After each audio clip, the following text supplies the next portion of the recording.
Mean राशिपरि मेष राशि स्थिते चंद्रः मेष राशि स्थिते भौमः कुंभ राशि स्थिते बुधः मीन राशि स्थिते गुरुः मेष राशि स्थिते शुक्रः मीन राशि स्थिते शनिः कुंभ राशि स्थिते राहु मीन राशि स्थिते केतुः कन्या राशि स्थिते अद्य हि रेवत्युत्तरे अश्विनी भौमाश्विनी नक्षत्रयोगः नैधृतियोगः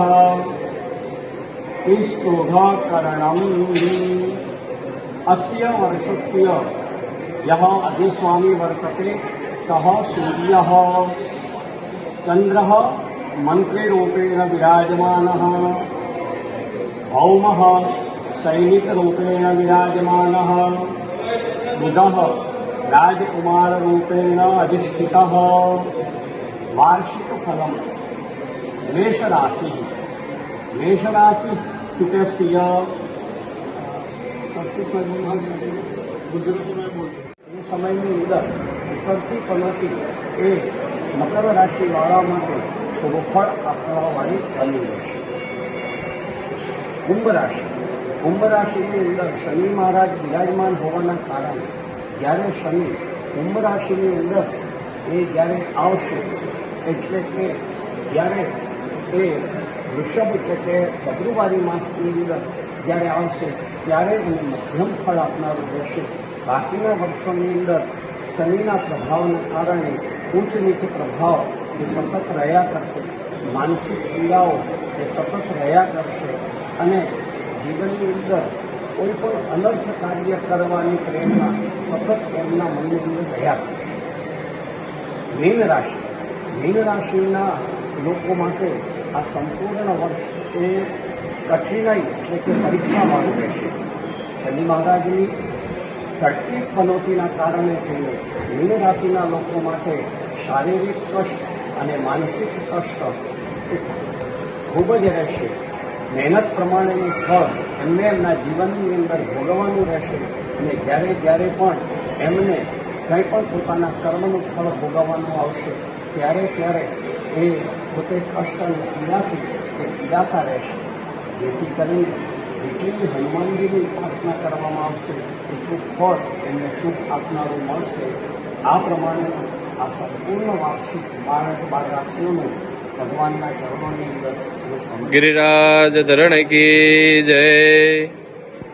રાશિ પ્રમાણે વાર્ષિક ફળ જ્યારે જોઈએ છે ત્યારે આ સંપૂર્ણ વર્ષની અંદર મેષ રાશિનું એ રાશિફળ એ મધ્યમ રહેશે.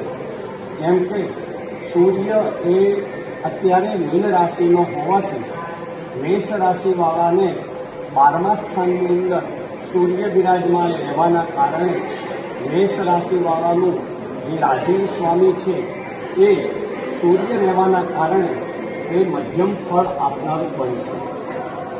વૃષભ રાશિ એકાદશ સ્થાનની અંદર રહેલો વૃષભ રાશિ એ વૃષભ રાશિના લોકો બહુ એના અક્ષરો એ લોકોને આ વર્ષ એ સંપૂર્ણ સારું રહેશે. જેના કારણે થઈને એમના સ્વાસ્થ્ય સંબંધી તેમજ એમના આર્થિક સંબંધી બાબતો એ શુભ રહેશે.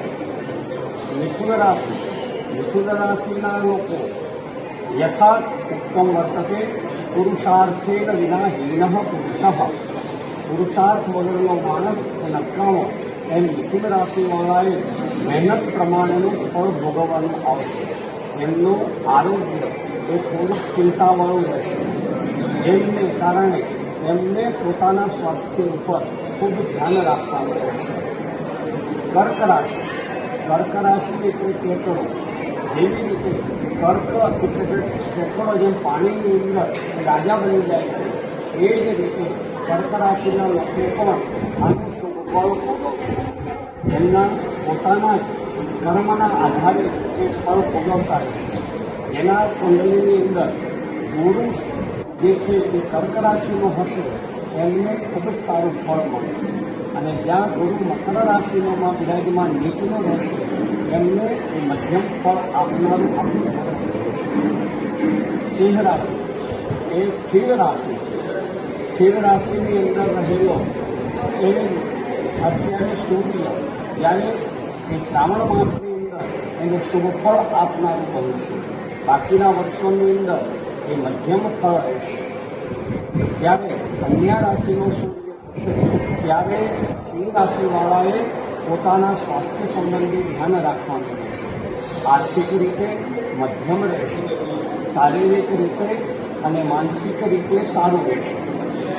કન્યા રાશિની સ્વભાવવાળા લોકો એ મધ્યમ સ્વરૂપનું ફળ ભોગવશે. તેમના વિચારો અને માનસિક સ્થિતિ મધ્યમ રહેશે. ભગવાનની ઉપાસના અથવા તો ઠાકોરજીની ઉપાસનાથી તેનું શુભ ફળ એને પ્રાપ્ત થઈ શકે છે. જેના રાશિ કુંડળીની અંદર શનિ જ્યારે કુંભ રાશિનો જોશે એના કારણે થઈને કન્યા રાશિવાળાને કેતુ એ સ્થાનની અંદર સંપૂર્ણ વર્ષ બિરાજમાન રહેશે એટલે એને એનું ફળ એ શનિનું મધ્યમ ભોગવવાનું થશે. તુલા રાશિના લોકો માટે પણ મધ્યમ ફળ આપનારું સંપૂર્ણ વર્ષ રહેશે.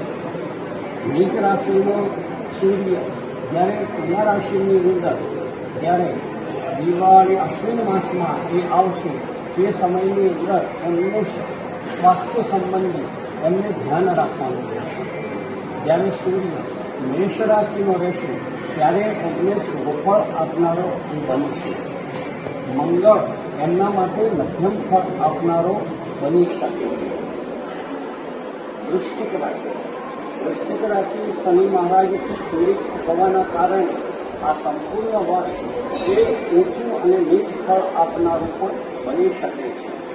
જ્યારે પણ સૂર્ય વૃશ્ચિક રાશિની અંદર બિરાજમાન થશે ત્યારે એમને તે સમયે પોતાના સ્વાસ્થ્ય સંબંધી અને આર્થિક રીતે એમને ખૂબ સંભાળવાનું રહેશે. ધનરાશિ માટે આ વર્ષ એ મધ્યમ રહેશે. ધનરાશિના લોકો માટે અથવા તો ધનરાશિ